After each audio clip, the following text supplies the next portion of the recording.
Assalamualaikum warahmatullahi wabarakatuh.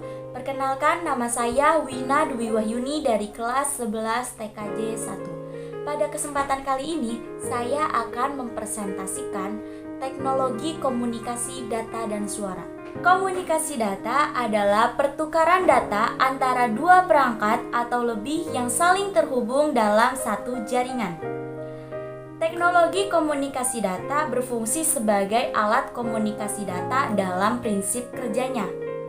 Adapun salah satu tujuan komunikasi data adalah sebagai alat yang digunakan untuk mengirimkan data dalam jumlah yang besar secara efisien dan tanpa kendala dari satu sumber ke sumber lainnya. Adapun cara agar data yang kita kirimkan dapat tersampaikan ke penerima dan aman. Yang pertama yaitu memastikan alamat IP yang benar. Alamat IP yang benar diperlukan agar data yang kita kirimkan tidak melesat ke arah yang salah dan tujuan yang salah, dan data yang kita kirimkan pun aman, tidak bocor. Yang kedua, menyimpan kabel di tempat yang aman. Yang ketiga, membackup arsip atau data agar data yang kita simpan tidak hilang. Yang keempat, selalu mengupdate antivirus secara berkala, karena virus-virus pun selalu update ketika memasuki komputer. Yang kelima, mematikan komputer dengan benar. Yang keenam, tidak mengunduh data secara sembarangan. Yang ketujuh, menyimpan arsip atau data di tempat yang aman. Dan yang terakhir yaitu memastikan media transmisi tidak rusak. Contoh teknologi komunikasi data adalah yang pertama ada telegraf, yang kedua mesin faksimile, yang ketiga Bluetooth, yang keempat ada ADSL atau Asymmetric Digital Subscriber. Salah satu contoh teknologi komunikasi data adalah mesin faksimile. Mesin faksimile berfungsi untuk menyalin teks atau gambar yang sama persis dengan yang aslinya. Proses kerjanya yaitu mengharuskan antara pengirim dan penerima memiliki mesin fax. Pengirim memasukkan dokumen yang akan disalin ke bagian feeder mesin, lalu menekankan nomor telepon yang akan dituju. Ketika koneksi telah terjadi, maka mesin fax akan melakukan scanning dan membaca area dokumen yang sangat kecil, kemudian merubahnya menjadi sinyal listrik dan menerjemahkan daerah yang gelap dengan kode 0 dan daerah yang terang 1. Kemudian sinyal listrik tersebut ditransmisikan melalui saluran telepon dan menuju mesin penerima fax. Kemudian mesin penerima akan menangkap dan menerjemahkan sinyal listrik tersebut untuk membuat suatu dokumen yang sama persis dengan yang aslinya, kemudian mencetaknya. DCCU. DCCU adalah singkatan dari Data Communication Control Unit yang bertanggung jawab untuk mengatur hubungan peralatan pada perangkat komunikasi data. Fungsi dari DCCU adalah sebagai berikut ini, yaitu yang pertama untuk pembentukan suatu interface atau sistem antarmuka antara sistem input-output baik pada topologi bus maupun modem. Yang kedua adalah mengonferensi sinyal dengan mengontrol sinyal interface dengan tujuan agar sesuai dengan antarmuka.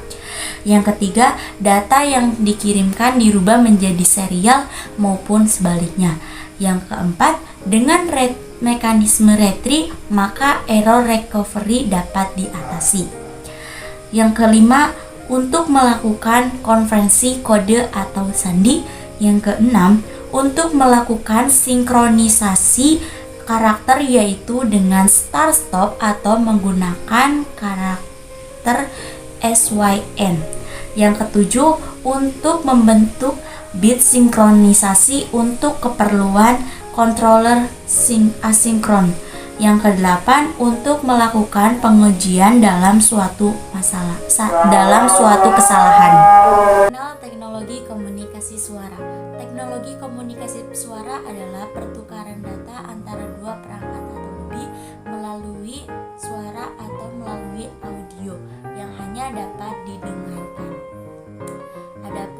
syarat terjadinya komunikasi suara yaitu yang pertama adanya pengirim atau transceiver, yang kedua adanya media transmisi, yang ketiga adanya penerima atau receiver. Salah satu contoh teknologi komunikasi suara yaitu yang pertama Yahoo Messenger. Yahoo Messenger saat ini sudah tidak beroperasi lagi sejak tahun 2018. Adapun salah satu kelebihan komunikasi suara dengan Yahoo Messenger adalah dapat bercakap-cakap dengan suara sehingga tidak perlu mengetikkan teks lagi. Dan sedangkan salah satu kekurangannya adalah data yang ditransfer lebih besar. Yang kedua ada voicemail. Voicemail adalah pesan suara yang ketika kita mengirimkan telepon tetapi tidak ada yang menjawab atau di luar jangkauan, maka kita dapat meninggalkan pesan tersebut. Namun salah satu kekurangannya adalah ketika kita tidak dapat menerima telepon tersebut, kita akan dibanjiri pesan suara tersebut sehingga sangat-sangat malas untuk mendengarkannya. Saat ini voicemail banyak sekali digunakan. Fiturnya terdapat pada aplikasi WhatsApp salah satu contohnya. Ketika kita mengirimkan pesan tetapi tidak menggunakan tidak mengetik teks melainkan menggunakan audio dengan cara merekamnya dengan suara kita lalu dikirimkan sehingga pesannya berupa audio. Contoh teknologi komunikasi suara. Yang pertama ada komunikasi siaran radio atau broadcasting, yaitu komunikasi radio yang dipancarkan ke segala arah dan siapapun dapat mendengarkannya. Yang kedua ada komunikasi radio amatir yang hanya dapat didengarkan dan dikirimkan oleh orang-orang tertentu saja sehingga dibatasi. Yang ketiga ada komunikasi radio dua arah. Yang keempat komunikasi radio antar penduduk atau disebut citizen band. Yang kelima ada komunikasi panggil atau paging system. Yang terakhir ada komunikasi telepon. Contoh teknologi komunikasi suara. Yang pertama ada radio amatir. Radio amatir adalah komunikasi dengan dua arah melalui radio dengan status amatir yang telah ditetapkan dan telah diakui. Perangkat yang digunakan adalah transceiver. Terdapat beberapa peralatan yaitu radio, penyedia kekuatan, kabel, serta antena.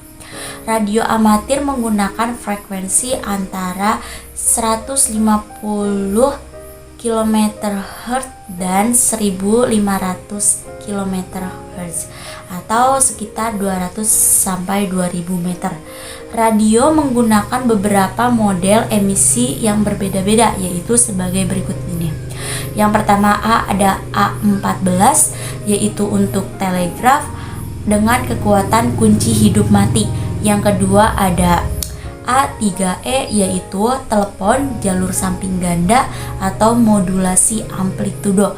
Yang ketiga atau C yaitu J3E untuk telepon jalur samping tunggal. Yang terakhir ada F3E atau telepon modulasi frekuensi tinggi. Yang kedua ada intercom. Intercom biasanya digunakan sebagai alat komunikasi antar ruangan atau intercom juga bisa digunakan sebagai alat komunikasi ketika kita sedang berkendara. Jadi kita tidak perlu menggunakan telepon lagi. Kita dapat melakukan dengan menggunakan intercom yang dipasang pada helm sehingga kita tetap bisa fokus untuk berkendara. Adapun intercom memiliki frekuensi sebagai berikut ini. Yang pertama yaitu ada 49 MHz pada telepon kabel dan monitor kecil. Yang kedua ada 200 kHz sampai 270 kHz untuk frekuensi modulation. Yang ketiga ada 900 MHz memungkinkan berkomunikasi pada teknologi analog.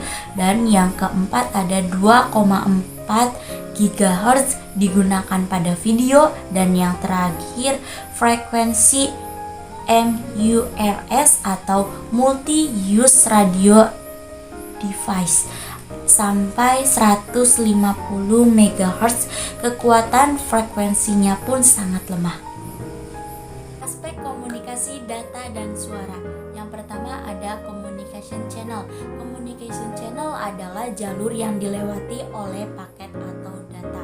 Terdapat 3 jalur yang dilewati oleh komunikasi data dan suara, yaitu sebagai berikut. Yang pertama ada simplex, yaitu komunikasi satu arah. Contohnya adalah televisi, radio, dan sebagainya. Yang kedua ada half duplex atau komunikasi dua arah tapi hanya dapat dilakukan secara bergantian. Contohnya adalah hand talkie. Yang terakhir yaitu ada full duplex, yaitu komunikasi dua arah. Contohnya adalah handphone. Serial communication. Serial communication memiliki arti bahwa komunikasi harus dilakukan secara urut. Blok-blok komunikasi diantaranya sebagai berikut. Yang pertama ada sender atau pengirim. Yang kedua transmisi atau media yang diperlukan. Yang terakhir ada receiver atau penerima. Teknik transmisi. Teknik transmisi yang dipakai agar dapat terjadi pertukaran data antara pengirim dan penerima, yaitu yang pertama ada asynchronous atau transmisi yang dilakukan menggunakan kanal timing yang terpisah, dan yang kedua ada synchronous, yaitu teknik komunikasi transmisi menggunakan kanal terpisah untuk transmisi data dan informasi waktu. Terdapat 2 teknik transmisi yang digunakan, yaitu teknik transmisi asynchronous dan synchronous. Salah satu perbedaan dari teknik transmisi asynchronous dan synchronous adalah asynchronous contohnya mengirim email dan synchronous contohnya video call. Adapun salah satu perbedaan lainnya adalah berikut ini. Salah satu communication channel aspek komunikasi data dan suara adalah full duplex. Contohnya adalah telepon rumah tangga. Salah satu kelebihannya yaitu komunikasi dapat berjalan dengan lancar. Namun salah satu kekurangannya adalah kedua perangkat harus terhubung dalam sebuah jaringan. Jika tidak terhubung, maka komunikasi tersebut tidak dapat terjadi. Sekian itu presentasi dari saya. Mohon maaf apabila ada kesalahan. Wassalamualaikum warahmatullahi wabarakatuh.